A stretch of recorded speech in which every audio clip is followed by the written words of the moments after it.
Bonjour à tous. Merci. D'abord, je tenais à excuser le professeur Bousquet qui normalement devait faire cette présentation et que je remplace au pied levé puisqu'il a eu un petit problème de santé hier après-midi. Du coup, aujourd'hui, je vais vous présenter ce projet Masque-PACA avec une étude clinique à l'intérieur qui s'appelle Mistral, qui a été réalisée en 2021 et 2022 sur la zone Aix-Marseille et Étang-de-Berre, avec comme objectif, on va dire, d'évaluer les conséquences de la pollution sur la rhinite allergique dans une zone particulièrement industrialisée, avec des évaluations donc combinées des expositions aux polluants, au pollen et avec des mesures en fait sur les symptômes de la rhinite allergique. Alors, ce que l'on sait aujourd'hui sur ces interactions, c'est que vraisemblablement, en fait, la pollution augmente la fréquence de l'asthme ou la rhinite, mais par contre, en fait, que les effets sur les symptômes, en fait, ne sont pas encore tout à fait connus. Et l'idée, justement, de cette étude, c'est d'être dans une sorte de continuité, puisqu'on avait déjà réalisé, en fait, avec le professeur Bousquet, une étude qui était là plutôt sur le nord de l'Europe, à travers un financement européen, qui était réalisé sur les pollens de bouleau et les graminées, pour voir là aussi, on va dire, les impacts de la pollution sur ces symptômes de rhinite. Et dans cette étude, ce qui ressortait, c'est qu'il y avait finalement peu d'effets de l'ozone en fait, sur les allergies, sur les pollens de graminées. Donc, pourquoi être allé sur Marseille-Étang-de-Berre? Évidemment, c'est une zone qui est particulièrement polluée, avec des statistiques de médecine qui sont assez catastrophiques sur tous ces problèmes respiratoires. Et du coup, l'idée, ça a été de se dire quels sont, on va dire, comment on va pouvoir réaliser cette étude. L'objectif, c'était de réaliser ce qu'on appelle une étude en vie réelle, c'est d'aller chercher les données le plus près possible de la population sur ce territoire. Et donc, les promoteurs de l'étude, c'était évidemment le professeur Bousquet. Nous, Kiomed, donc, que je représente, en fait, on est une CRO et on aide, on va dire, à la conception et à la réalisation de ces études.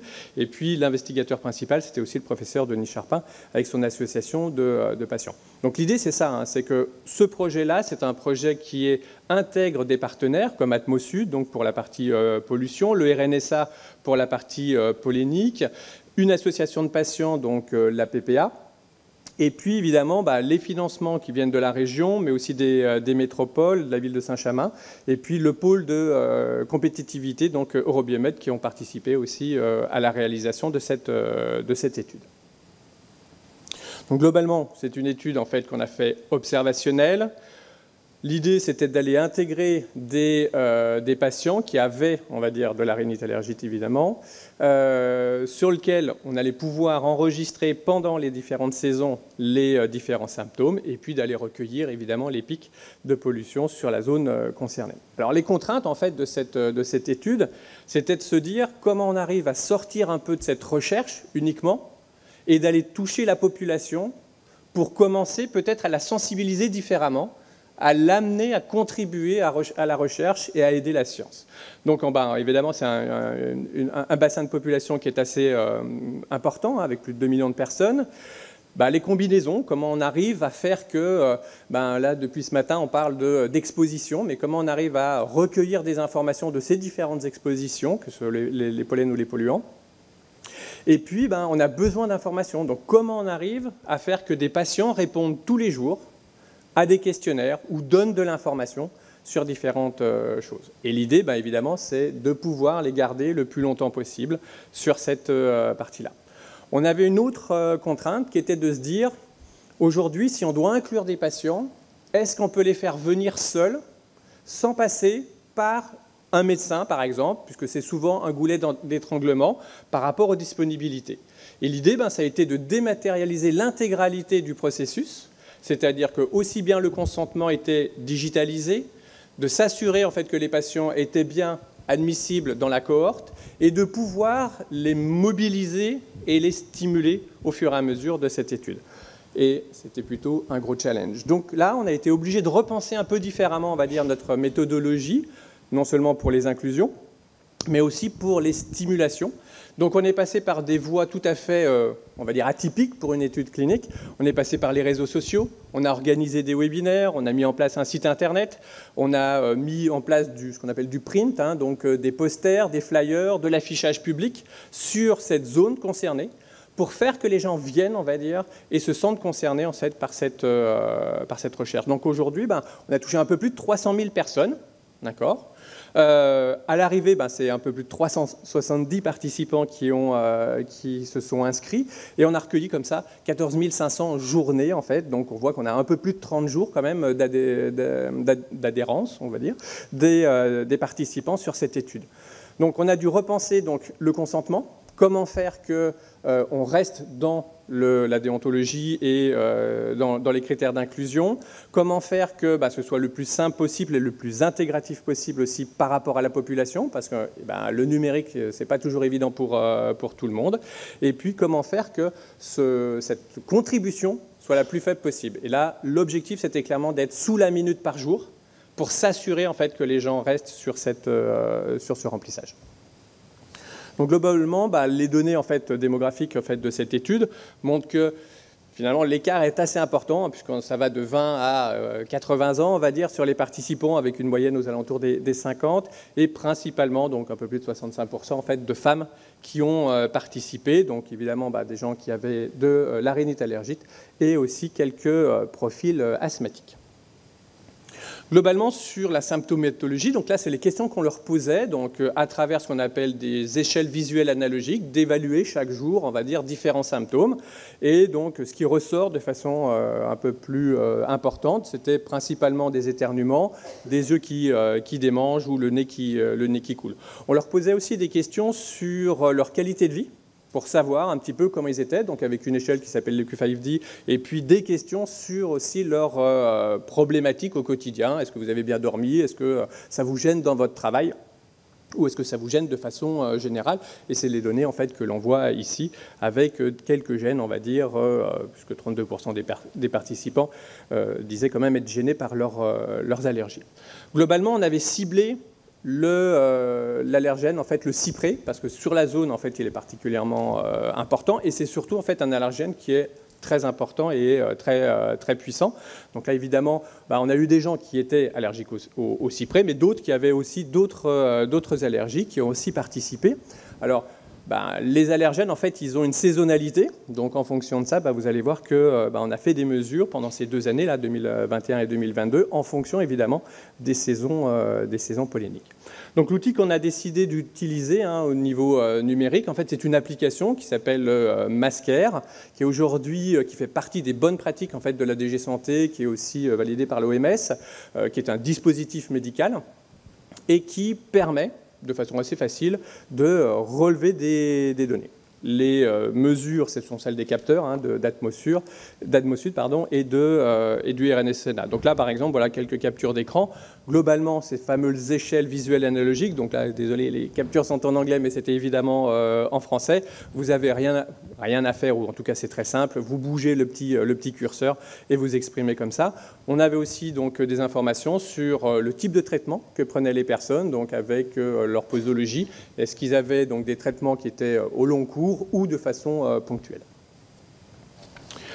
Les outils, vous les avez vus ce matin sur les cartes d'Atmosud, donc sur cette zone géographique, donc, et puis sur la partie RNSA aussi. Et donc, en fait, pour capter ces informations, vous en avez un peu parlé ce matin, on s'est posé la question, mais comment on peut savoir quelle est l'exposition du citoyen dans sa journée? Et donc l'hypothèse qu'on a ce qu'on a organisé, c'est de se dire, à travers un téléphone mobile, vous pouvez être géolocalisé. Donc avec la CNIL, les autorisations nécessaires, on a permis aux gens de se géolocaliser et de répondre en fait où ils se trouvaient en fait sur la journée. Ou alors, si les personnes ne souhaitaient pas être géolocalisées, on a découpé cette zone géographique en carrés. Donc avec une échelle qui était suffisamment facile à l'usage aussi, parce qu'il ne faut pas oublier cette problématique d'usage. Par exemple, sur Marseille, c'était les arrondissements, sur Aix-en-Provence, c'était des quartiers, et sur le pourtour de l'étang de Berre, c'était la ville, où les gens donc, indiquaient simplement où ils savaient passer le plus grand temps de leur journée cette partie-là. Ici, ce que vous voyez, en fait, c'est la visualisation donc, des points de géolocalisation avec un effet 3D plus ou moins visuel, on va dire, sur la moyenne des symptômes donc, de l'asthme ou de la rhinite. Et on voit qu'en effet, il y a des concentrations en termes de hauteur qui sont évidemment sur les métropoles ou sur les villes. Donc globalement, comme je vous ai dit, on a vraiment ciblé initialement en fait, le cyprès, donc forcément avec une saisonnalité qui est plutôt sur l'hiver, donc plus de 40% en fait, des réponses au questionnaire se situent donc sur cette saison, avec pour les autres aussi cette dispersion sur les différentes autres saisons. Donc les données des capteurs n'ont rien révélé, on va dire, de révolutionnaire. Sur le dioxyde d'azote, on voit qu'on a on va dire une partie qui est un peu plus élevée, on va dire, sur la partie printemps. Pas de choses très différentes, avec simplement une concentration plus élevée, on va dire, sur Marseille, quand on a travaillé sur les zones. Alors c'est vrai que sur les zones, en fait, on en a finalement 4. Je vous ai parlé en fait, de l'étang de Berre, Aix-en-Provence et puis Marseille, mais il s'avère qu'il y a des gens qui sont entre ces différentes zones, donc ils sont bien dans la zone d'étude, mais pas localisés exactement dans cette partie-là. Concernant l'ozone, là c'est pareil, une concentration, rien de particulier, mais une concentration plus élevée en été, pas de différence en tout cas significative sur les zones géographiques.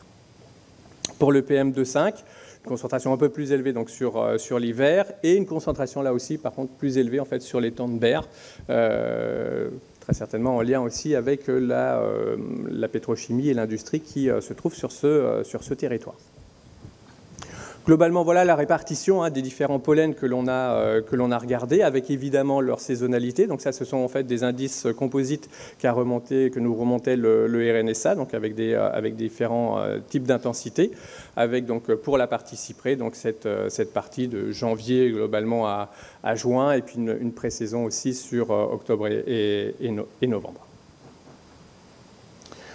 Donc globalement, qu'est-ce que l'on a fait? Comme vous avez pu voir, on a enregistré des symptômes. Par contre, pour l'analyse, on a utilisé, donc le professeur Bousquet a développé un score, en fait le MCSMS, donc, qui est un score composite qui relève, on va dire, d'une masse d'informations qu'il a déjà recueillies et qui intègre, on va dire, les symptômes généraux, mais aussi donc, au niveau du nez, des yeux et des symptômes d'asthme. Et globalement, en fait, si votre score composite diminue, c'est que vous avez une amélioration de vos symptômes, et s'il augmente, c'est que vous avez une aggravation de celui-ci. Donc ça a permis comme ça de regarder à travers, on va dire, les différentes informations, quels étaient les facteurs qui pouvaient aggraver ou ne pas aggraver ce score.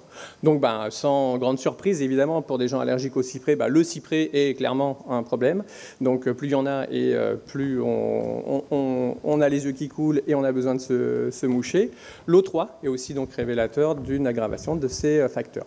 Dans les choses, en fait, dans les autres facteurs, c'est vrai que l'âge, vous voyez, en fait, le haut de ratio, là, qui est inférieur à 1, l'âge semble, en fait, pouvoir un peu limiter, on va dire, cet impact-là. Et puis, dans les résultats inattendus, en fait, on a le PM2,5 et le NO2, en fait, qui ne semblent pas, on va dire, en tout cas, aggraver ces symptômes. Donc globalement, l'O3 seul et en association avec le O2, en fait, ressort bien comme un facteur aggravant. Et pour le reste, en fait, ce sont des résultats qu'on va devoir continuer à travailler. On a commencé à échanger avec Atmosud, justement, sur les localisations des gens, sur la saisonnalité, les interactions qu'il peut y avoir, parce qu'on s'aperçoit que c'est quand même assez complet. Donc en conclusion, en fait, dans le cadre de cette étude, seul ou en association, donc l'O3 et le NO2 semblent avoir un impact sur la sévérité des symptômes de la rhinite, et on est bien uniquement sur ces symptômes-là. Ce qui est un peu surprenant, en effet, c'est que ce PM2,5 et le NO2 ne soient pas associés à une aggravation de ces symptômes. Par contre, c'est vrai qu'on a encore besoin de travailler sur ces mécanismes biologiques, sur cette compréhension de ce qui peut y avoir. Donc globalement, aujourd'hui, nous, ce qu'on voit, hein, c'est que ce type d'étude a plusieurs intérêts. C'est un, de faire évoluer la science, de pouvoir aider, mais surtout, en fait, de pouvoir commencer à agréger, à faire connaître aussi à la population des approches médicales sur lesquelles ils sont souvent plutôt éloignés.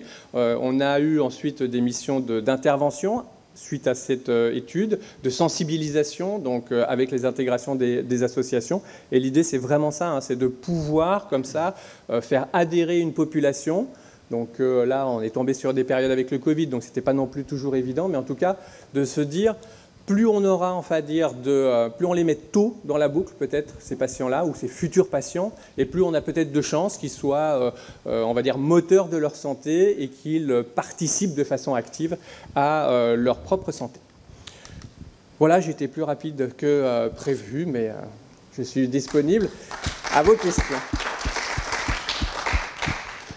Alors merci beaucoup M. Micheli pour la qualité vraiment de votre intervention qui était d'une grande clarté. Je ne sais pas s'il y a des questions. Oui, deux. Alors Gilles Maignan et ensuite Pierre Gibelin. Alors micro déjà out. Peut-être Pierre en attendant. Vas-y, commence par... Oui, alors moi je voulais... Alors je sais pas, j'ai peut-être été un peu distrait au début de votre présentation, c'est pas impossible. Mais j'ai pas compris pourquoi vous avez fait cette démarche complexe et pourquoi vous n'avez pas fait appel aux pneumologues ou aux médecins généralistes pour faire le recrutement de vos patients allergiques. Là, c'est un truc qui m'échappe, évidemment. Donc, je suppose que c'est parce que vous n'êtes pas médecin, peut-être, je ne sais pas. Mais c'est vrai que c'était quand même plus simple, peut-être, surtout pour le traitement. Ouais. Parce qu'ils doivent avoir un traitement. Le traitement peut jouer un rôle dans vos études. Or, si vous faites ça, est-ce que vous avez demandé le traitement qu'ils prennent? S'ils prennent un traitement tous les jours ou rien que lorsqu'ils ont l'allergie? Est-ce qu'il y a des corticoïdes? Combien de doses de corticoïdes? Bref, il y a des tas de questions qui posent votre problème. Alors, en fait, c'est vrai que sur l'application, en fait, les gens rentraient leur profil, c'est-à-dire avec le traitement de fond qu'ils avaient, donc le type de médicaments, les posologies qu'ils pouvaient avoir, et ensuite chaque jour en fait leur était demandé s'ils avaient pris leurs médicaments et s'ils avaient rajouté des choses. Donc en fait on a ce suivi-là. Pourquoi on est passé on est une CRO, donc on fait régulièrement des études cliniques, et c'est vrai que c'est beaucoup plus simple de passer par les médecins, je suis tout à fait d'accord avec vous. Là l'idée c'était simplement de se dire, on ne veut pas se faire mal pour rien, mais c'est de se dire, est-ce que demain, si on parle de santé environnementale, on va dire, on va être capable d'amener une population de façon massive à quelque chose. Et du coup, c'était d'aller tester, enfin, dire cette hypothèse, non pas médicale cette fois-ci, mais plutôt sociétale, de se dire, mais est-ce qu'une étude, par exemple, parce qu'on parle souvent de leur santé aux gens, mais là, ils contribuent à la recherche, et c'est de se dire, est-ce que cette idée-là, en fait, peut être moteur et mobiliser les gens sans contrepartie, parce que, évidemment, sans qu'il y ait un médecin qui les stimule aussi, ou un arc qui vient en fait les stimuler sur des réponses et sur ces contributions. Et demain, par exemple, là aujourd'hui, on s'aperçoit que les gens continuent à utiliser l'application en dehors de l'étude, parce que c'est une application qui est disponible sur les stores. Et c'est ça, c'est de se dire, est-ce que là, on ne prend pas, certes, un pari peut-être de se casser la figure, on a réussi à avoir notre cohorte suffisante, mais l'idée, c'était vraiment ça, c'était de se dire, est-ce qu'on peut demain demander à monsieur et madame tout le monde de participer à quelque chose de très technique, sans pour autant qu'il soit forcément supervisé. C'est aussi pédagogique, oui, tout à fait, parce que l'idée, c'est que dans les financements publics, peut-être que des politiques publiques de prévention pourraient aussi utiliser, on va dire, ces acquisitions qu'on a faites avec cette expérience. Non pas clinique, mais vraiment plutôt sociétale. Merci. Gilles. Donc, merci pour cette présentation. Et pour compléter la première question, en fait, j'aimerais savoir comment vous passez de 300 000 individus aux 300 qui restent, et surtout comment vous vous assurez de la représentativité spatiale de vos patients, notamment sans passer par les médecins qui, eux, pourraient savoir en fait où est-ce qu'ils habitent. Et en gros, je voudrais savoir, autour de l'Étendberg, j'ai bien vu vos cartes en 3D là. Ouais. Est-ce que on va dire le pic en 3D n'est pas lié au fait que j'ai peut-être plus de patients qui ont répondu au questionnaire à ce moment-là? Alors non, là, les pics en 3D que vous avez pu voir, en fait, c'est une moyenne des symptômes en fait, sur la zone. Ça n'est pas en lien avec le nombre de réponses qu'on a pu avoir la zone. Sur la zone, on n'a pas cherché à avoir une segmentation particulière avec une représentativité, on va dire, de chacune des zones. Ça s'est réparti comme ça. Et globalement, ce qui s'est passé, c'est que sur les 300 000 personnes touchées, vous avez à peu près 10 000 personnes qui ont répondu à un intérêt pour le faire. Ensuite, on a une énorme perte en fait, et une grosse déperdition au niveau du e-consentement. Parce que là aussi, comme c'était indiqué tout à l'heure, c'est beaucoup plus facile en fait, quand vous avez un patient qui doit signer un consentement avec un médecin qui va lui expliquer. Là, on a dû dématérialiser les choses et même avec des vidéos, avec des tutos. À un moment, vous demandez à quelqu'un de s'engager dans une étude pendant plusieurs mois, de lire tout un tas de choses, de les comprendre et de le faire. Et donc, on a eu une très grosse déperdition sur cette partie-là, ce qui était, on va dire, on ne pensait pas aussi importante, mais en tout cas, ça nous a appris plein de choses. Et après, voilà, c'était de se dire, d'un point de vue statistique, il faut qu'on reste suffisamment pertinent en volumétrie. D'accord ? Vous avez vu, on a une répartition homme-femme qui est différente, les tranches d'âge aussi, on n'a pas cherché à être hyper précis sur cette partie-là. Merci. Barbara ? Oui, moi j'ai une question très intéressée et pratique. Pour le e-consentement, nous on avait eu une possibilité de le faire pendant le Covid pour éviter les contacts, mais j'ai pas suivi si côté CPP il s'était adapté à la médecine moderne et à la possibilité de e-consentement. Et effectivement, nous c'est quelque chose qui nous intéresse pour suivre à distance des cohortes de patients avec des formulaires de qualité de vie ou de mode de vie. Ouais. Et voilà, est-ce que ça suit côté CPP maintenant ? Alors, mon équipe clinique n'est pas derrière moi pour répondre. Non, a priori, c'est compliqué. Aujourd'hui, encore le e-consentement par rapport justement au CPP où il y a des validations et puis après, je crois qu'il y a eu une période où c'était plus autorisé et je crois que là, ça devient... Donc, c'est un peu flou. Là, par contre, ce que je pourrais faire, c'est vous mettre en relation avec mon équipe clinique qui a fait la partie. Ils pourront mieux vous répondre que moi. Mais en effet, c'est pas simple d'un point de vue déjà réglementaire. Et après, maintenant qu'on a cette expérience-là, on peut en tout cas dire attention aussi sur la réalité, on va dire. Alors, en plus, là, on était... Parce qu'aujourd'hui, vous pouvez avoir des e-consentements, mais quand même avec des médecins. C'est-à-dire que, par exemple, en préopératoire, le patient part, il peut répondre depuis chez lui, donc ça facilite les choses, mais il a quand même vu un praticien de santé. Là, on s'est vraiment mis dans la pire des situations, qui est de dire, vous ne voyez pas de médecin, on ne vous a rien expliqué, et à nous de vous faire comprendre en fait ce qu'il y a derrière. Mais on pourra échanger avec plaisir. Alors, Daniel Moati et Claude Boutron, me dit-on à distance. Daniel. Oui, une question un peu de béotien. Est-ce que les pollens sont allergènes naturellement ou est-ce qu'ils le sont parce qu'ils sont liés à la pollution ? Parce que pour moi, c'est une question importante. Naturellement, l'homme a vécu à côté des cyprès, à côté de toute cette flore. Était-il déjà allergique ? Ou bien est-ce que l'allergie est venue parce que ces pollens ont été contaminés par la pollution ? Je pense que c'est une question importante pour qu'on comprenne bien. Alors là, j'aurais préféré que le professeur Bousquet soit là, parce que c'est vraiment lui le spécialiste. Alors, il m'avait envoyé quand même ce matin un petit SMS en me disant, voilà ce que tu pourrais dire. Alors, je ne suis pas si sûr que ça va répondre à votre question, mais globalement, je reprends donc textuellement sa phrase. La pollution donc, tue des millions de personnes dans le monde. Elle augmente la fréquence de l'allergie, mais on ne sait pas si elle aggrave les symptômes. Alors après, est-ce qu'en lien avec la pollution, je ne sais pas. Ce qui est en tout cas certain, c'est que moi-même étant allergique, quand je sors de chez moi, s'il y a mon allergène, par exemple là le cyprès, c'est quasi instantanément que j'ai une explosion. Alors je ne sais pas si c'est le cyprès avec on va dire le polluant. Ce qui semble, c'est que plus on est exposé peut-être à des polluants et plus on va être allergique à des choses.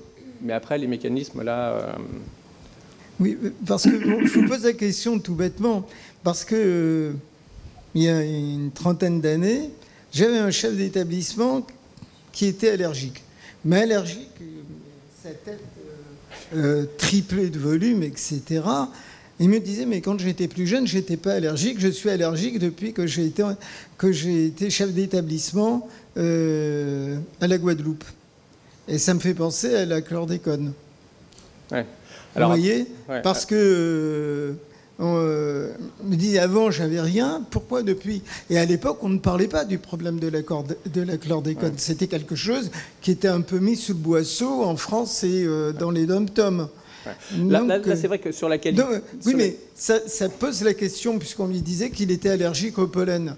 Et donc, on voit après, bien que ça pose la question. S'il fait les tests, a priori, c'est bien qu'il l'ait. Après, par contre, dans ce cadre-là, alors moi, dans une ancienne vie, en fait, j'ai beaucoup travaillé sur la problématique de stress. Et par exemple, c'est vrai que le stress va engendrer, en fait, tout un tas de mécanismes qui peuvent peut-être aussi expliquer qu'on devient peut-être plus sensible à certaines choses, qu'on va avoir de l'eczéma, par exemple, ou qu'on peut avoir peut-être du stress. Mais là encore, je ne suis pas médecin, donc c'est plus une expérience de béotien, moi aussi. Merci pour vos réponses, qui ne sont pas tout à fait des réponses. Alors, on vous libère pas tout à fait. J'ai encore 2 petites questions en ligne. Je vous propose de faire court, si vous le voulez bien. Donc, Claude Boutron et Sylvia du CHU. Je n'ai pas noté le nom, mais Claude, peut-être, pour commencer.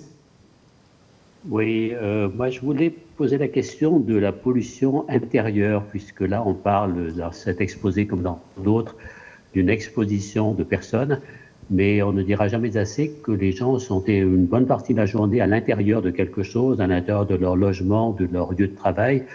Et donc, est-ce qu'il est vraiment pertinent d'utiliser les données d'air extérieur alors que ce qui serait pertinent, ce sont des données d'air intérieur? Alors, en effet, on a eu cette question parce que l'agglomération Aix-Marseille a lancé une étude et une mesure avec des capteurs individuels. Donc, en fait, les gens portent le capteur tout au long de la journée. Malheureusement, nous, on avait déposé notre étude, on l'a démarrée avant cette partie-là. Mais en effet, là, on aurait pu avoir, on va dire, une mesure continue de la journée des personnes, ce qu'on n'a pas aujourd'hui, en effet. Oui. Mais on est passé trop tôt.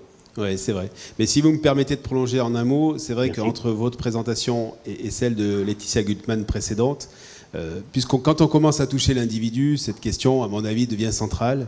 Et on commence à avoir les outils pour y répondre. Hein, donc ça aussi, c'est pour le futur, Alexandre. Alors, Sylvia, du CHU. Merci beaucoup. Moi, j'ai une question, je suis médecin immunologiste, mais là, ma question, elle est plus dans mes actions au sein de Conseil communal citoyen de la ville de Nice. Et je voudrais savoir quelles actions et comment vos sponsors, là je vois la métropole Marseille-Provence, je vois la ville de Saint-Chamas, comment est-ce qu'ils réagissent à ces résultats et quelles actions politiques, entre guillemets, publiques qu'ont-ils voilà. Est-ce qu'on va couper tous les cyprès? Est-ce qu'il va se passer des choses pour limiter l'allergie? Parce que c'est bien de mesurer, c'est bien de regarder à l'échelle individuelle, mais comme on l'a dit ce matin pour la pollution, les actions collectives ont toujours plus d'impact. Donc voilà. Je suis aussi au Conseil de santé publique, donc toutes ces choses... Alors, c'est vrai qu'il y a toujours un décalage quand même entre, on va dire, le temps des études, le temps citoyen et puis le temps politique. Là, l'étude s'est terminée en fait fin d'année. Et comme je vous l'ai montré, hein, en fait, c'est une étude, donc l'étude Mistral, qui est dans un projet qui s'appelle Masque PACA. Aujourd'hui, on n'a pas fait les restitutions encore auprès. Mais par contre, les villes commencent à organiser justement des soirées, des thématiques autour de cette sensibilisation sur lequel on vient présenter les choses. Maintenant, non, leur politique de prévention, je pense, n'a pas changé pour le moment. On espère qu'on pourra les aider pour les faire changer, mais ce n'est pas encore actif. Merci. Bien écoutez, je vous propose de l'applaudir une nouvelle fois. Oups.